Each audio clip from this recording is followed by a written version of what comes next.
جس شخص نے بیماری کی وجہ سے روزہ نہیں رکھا اور پھر اس کا انتقال ہو گیا تو اب اس کے روزوں کا کیا مسئلہ ہوگا؟ ہم اس مسئلے کو اس طریقے سے سمجھتے ہیں، ایک شخص ہے 20 رمضان تک وہ بیمار رہا اور 21 رمضان کو اس کا انتقال ہو گیا، تو اب جو اس کے روزے چھوٹے ہوئے ہیں ان کی قضا اس کے اولیاء میں سے، ذمہ داروں میں سے کوئی بھی نہیں کرے گا، اور نہ ہی اس کی طرف سے کوئی فدیہ ادا کرنی ہوگی، نہ ہی کسی مسکین کو کھانا کھلانا ہوگا۔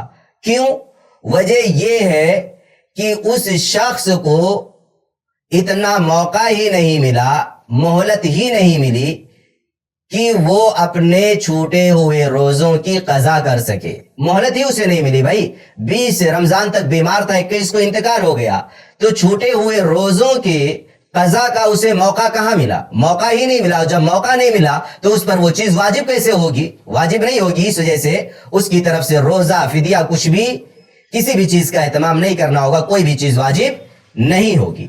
ہاں، کوئی شخص تھا 20 رمضان تک بیمار تھا، اس کے بعد وہ ٹھیک ہو گیا، صحت یاب ہو گیا، اور عید کا بھی اللہ رب العالمین نے اسے موقع دیا، وہ عید میں بھی شریک رہا۔ اس کے بعد شوال کے پورے مہینے ملے، اس کے بعد بھی 2-3 مہینے تک زندہ رہا، اس کے بعد اس کا انتقال ہو گیا۔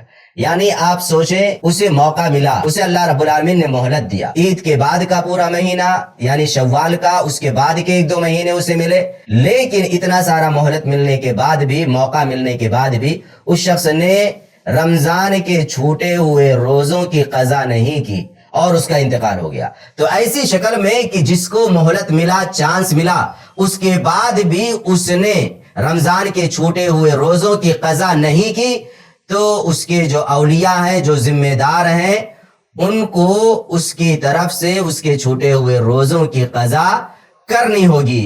دلیل کیا ہے؟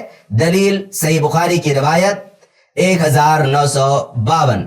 اما عائشہ رضی اللہ تعالی عنہ نے فرمایا، من مات وعلیہ صیام صام عنہ ولیہ، کہ جس شخص کا انتقال ہو گیا، کسی بھی شخص کا انتقال ہو گیا اور اس کے ذمے کچھ روزے تھے، تو اس کے جو اولیاء ہیں، جو ذمہ دار ہیں، ان کو ان روزوں کی قضا کرنی ہوگی، اس کی طرف سے وہ تمام روزے ادا کرنے ہوں گے۔ اب چاہے وہ ذمہ داران آپس میں بانٹ لے کہ 4 روزہ فلاں رکھ لے، 4 روزہ فلاں، اور 4 روزے فلاں شخص رکھ لے، اس طریقے سے ڈیوائیڈ کر کے اس کی طرف سے روزوں کی قضا کر دیں، کوئی حرج نہیں ہے۔ انشاءاللہ ان کا یہ عمل درست ہوگا اور اس کی طرف سے اللہ رب العالمین کے یہاں ان روزوں کا قضا ہو جائے گا۔